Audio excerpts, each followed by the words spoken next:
आता प्रॉब्लेम काय झाला माहिती आहे का, क्लास घेता घेता लोकांनी मला वक्ता केलं. मला मुळात वक्ता बी व्हायचं नाही, वक्ता बी व्हायचं नाही.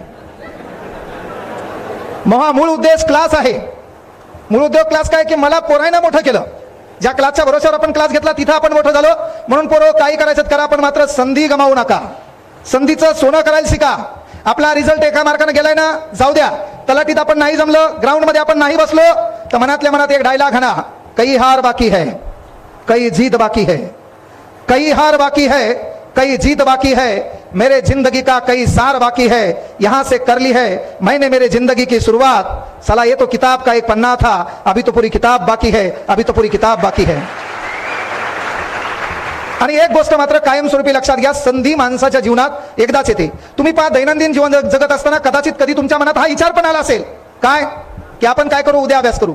काही जण काय होतात माहिती का, अभ्यास करतात करतात मधात गॅप देतात आणि नेमकी परीक्षा जवळ आली की त्याच्या आतून एक आवाज येतो, आता परीक्षा जवळ आली, आपल्याकडून नाही होणार. असं कदाचित काही पोराच्या मनात येतंय. पा त्या पोराने एक गोष्ट लक्षात घ्या, संधी माणसाला एकदा भेटते, त्या संधीचं सोनं आपल्याला करता आलं पाहिजे. तसं पाहिलं तर संधी जीवनात भेटतच नसती, ती निर्माण करावी लागते. ती निर्माण करावी लागते. एक शेतकरी आहे, त्याच्या गोठ्यामध्ये 3 बैल आहेत. त्यानं शर्यत ठेवली, जो कोणी बैलाची शेपूट पकडेल त्याला 10 लाख रुपये. मग तुझ्यासारखे आवशे नवशे गवशे तलाठी ग्रामसेवक लिपिक कनिष्ठ लिपिक वरिष्ठ लिपिक जलसंपदा विभाग पाटबंधारे आहे ना, कोतवाल चपरासी PSI STI ASO, त्याच्यानंतर deputy collector collector BHMS MBBS कंसात जी लागल ती, असे सर्व लाईनला लागले.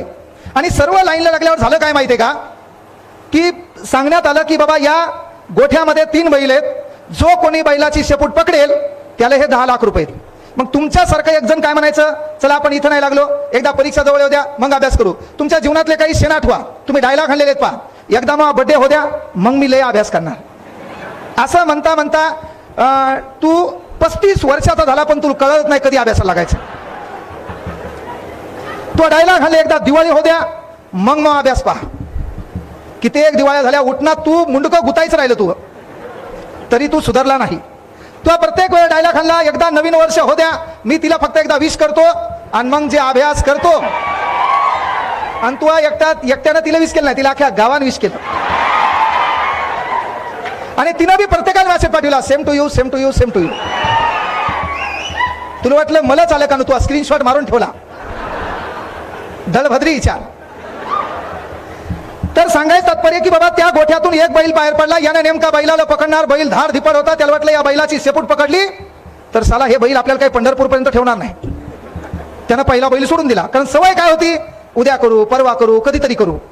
पहिला बैल सोडून दिला. त्या गोठ्यातून दुसरा बैल निघाला. तो बैल पहिल्या बैलापेक्षा धिपाड होता. याला वाटलं या बैलाच्या शेपटीला जर आपण पकडलं तर हे बैल आपल्याला काही भारत भ्रमण केल्याशिवाय थांबू देणार नाही. त्यानं दुसरा बैल बी सोडून दिला. आता त्याला कळालं 10 लाख रुपये आणि बैल एकच राहिलाय. आता काही बी झालं तरी या बैलाची शेपूट पकडावीच लागते.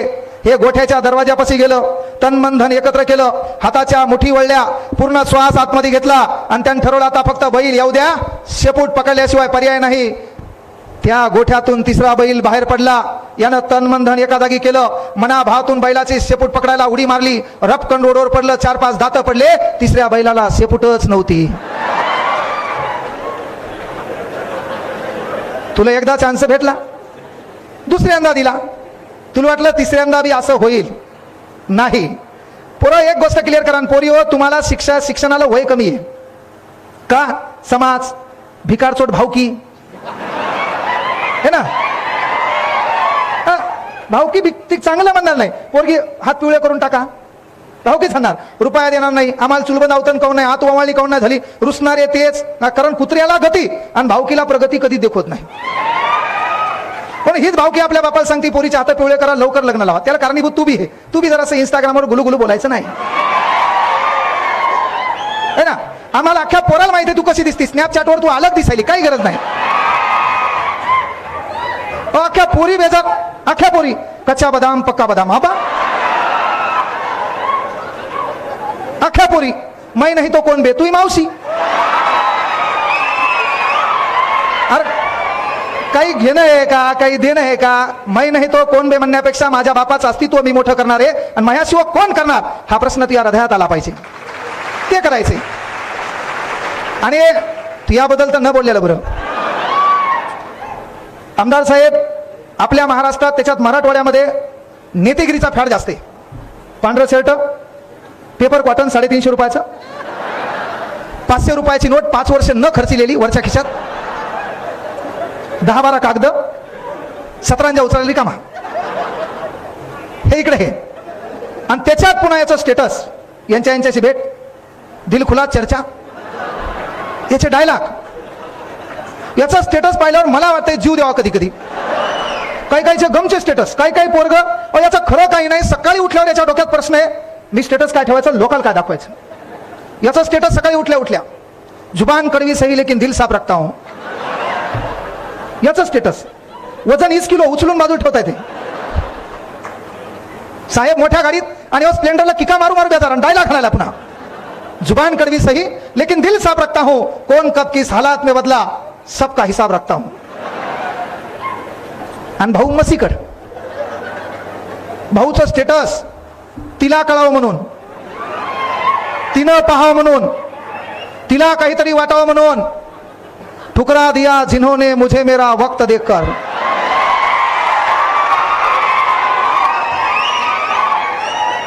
म्हणजे थांब, मला वाटायला गौतमी पाटील तिहात ना त्यात,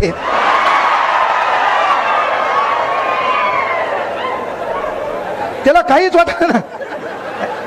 ते जाताना फक्त मला यांची भेट घाला 10 रूम मध्ये, त्याला माझ्या जीवात जेवढा प्राण आहे तेवढ्या मारून निघून जातो इथं.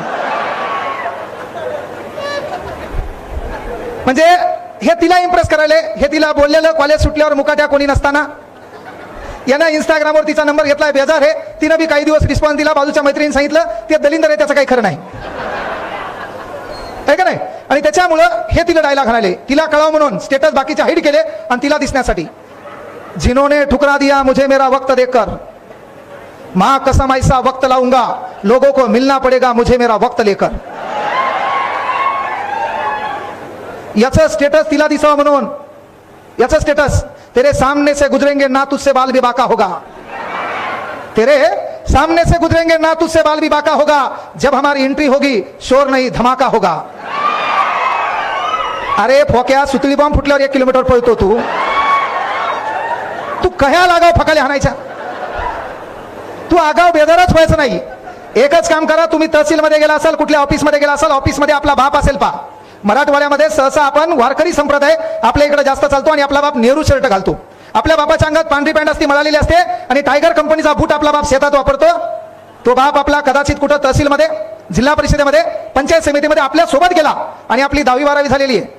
आपण किती टक्क्यानं पास झालो याला महत्व नाही, मात्र त्या ठिकाणी जात असताना तहसील ऑफिसमध्ये आपल्या बापाला विहीर मंजूर करायची आहे. आपल्या बापाला काहीतरी तहसीलदारासोबत काम आहे, सरपंचानं आडकाठी आणलेली आहे, आणि ते काम पूर्ण करण्यासाठी आपल्या बापासोबत आपण जातो.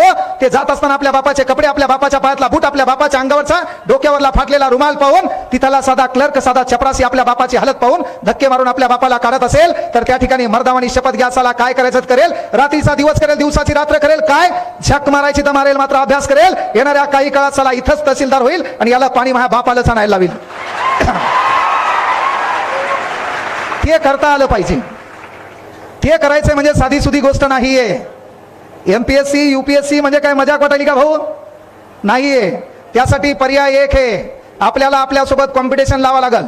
आपण काल काय केलं होतं, रात्री झोपताना विचार करावा लागेल, कोणत्या वायफळ लोकांच्या संपर्कात राहिलो, आपण कोणाला बिनाकामी का वेळ दिला, तो वेळ काय कामाचा होता, आपण त्याच्याकडून काही शिकलो का, या प्रत्येक गोष्टीचा विचार करताना रात्री घरी गेलो. घरी गेल्याच्या नंतर आपण जेवण केलं, आणि जेवताना कदाचित एखाद्या रूम मध्ये डोकावून आपल्या बापाला पाहिलं, त्या बापाची फाटली बनेल दिसली, बापाच्या चेहऱ्यावरल्या सुरकुत्या दिसल्या, बापानं घेतलेलं कर्ज दिसलं, शेतीची नापिकी दिसली, शेतातल्या बाजारभावाला न मिळालेला हमी भाव असेल, या प्रत्येक गोष्टीचा विचार करून बापाच्या चेहऱ्यावरलं जरासं दुःख तुम्ही थोडं ऑब्झर्व केलं, तर जगातल्या कुठल्या भाषणाची, कुठल्या वाक्याची, कुठल्या स्टेटसची तुम्हाला जिंदगीत गरज पडणार नाहीये. आणि स्टेटस ठेवणाऱ्या तमाम बांधवांना विनंती आहे, स्टेटस ठेवल्यानं माणसाचं स्टेटस बनत नसते. ज्याचं स्टेटस असते त्याचं लोक स्टेटसला ठेवतात, म्हणून पहिले स्टेटस बनवायचं शिका. ती काळाची गरज आहे. 393 वर्षानंतर एका महामानवानं या देशामध्ये स्टेटस बनवलं. या भारतातली असंख्य जनता त्या माणसाचं स्टेटस ठेवते. The name of Chhatrapati Shivaji Maharaj. सहज होत नाही. 132 वर्षानंतर कोणासाठी तरी लढावं लागतं, कोणासाठी तरी मरावं लागतं, आणि इतिहासाच्या पानात सुवर्ण अक्षरात आपले नावे लिहिल्या जातील. हे आदर्शवादी विचार एका महामानवाने या देशामध्ये पेरला. The name of doctor Babasaheb Ambedkar. सहज होत नाहीये. पण आपले वांदे काय झाले माहितीये का, आपल्या इथं बोलणारे जास्त झाले आणि त्या बोलणाऱ्यातून पैसा कमवणारे बी जास्त झाले, अनालिसिस नाही. त्यामुळे पर्याय एकच आहे, काय करायचं ते करा. ते करत असताना मात्र एक विनंती आहे, इकडे पहा आपल्या पोलीस भरतीच्या पोरांचा प्रॉब्लेम, PSI तयारी करणाऱ्या पोरांचा प्रॉब्लेम, सरळ सेवेच्या पोरांचा प्रॉब्लेम आहे. आमचं पोरगा अभ्यास करायला ग्राउंड करू लागलं, ग्राउंड करता करता 10-15 दिवस झाले ग्राउंडला गेलं नाही आणि 16व्या दिवशी ग्राउंडला गेलं. बाजूच्या त्याच्या मित्रांनी विचारलं तू ग्राउंडला काऊन नाही. त्यानं सांगितलं विश्वास नागरे पाटील साहेबाचं भाषण ऐकलं आणि विश्वास नागरे पाटील साहेब बोलले होते मंजिले उन्हीं को मिलती है जिनके सपनों में जान होती है. आपला कार्यक्रम डायलॉग मुळच बर्बाद आहेत आपण.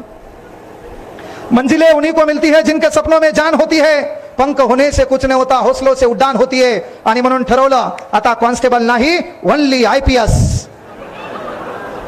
त्याच्या बाजूचं लगेच म्हणते तू निस्ते या शब्दात कळायला आपली लायकी काय. दुसऱ्या दिवशी यानं 30 नाईट पॅन्ट, तेच टी-शर्ट, पामा गोल्डस्टार इनस्टार सेगाचा बूट घातला, 1600 मीटर भागीन. वांदे ते आहेत.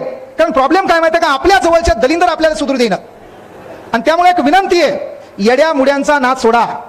आपल्या बाजूचे लोक आपल्याला डायव्हर्ट करायला येत ना. आपण लॅबला बसलो अभ्यास करायला, अभ्यास करताना बाहेर उठल्यावर आपला मित्र आपल्याला म्हणला की यार सकाळी तुझे वडील दिसले होते, थोडे ताणात दिसलेत. तेव्हा आपल्याला आपल्या घरातला ताण कळाला पाहिजे.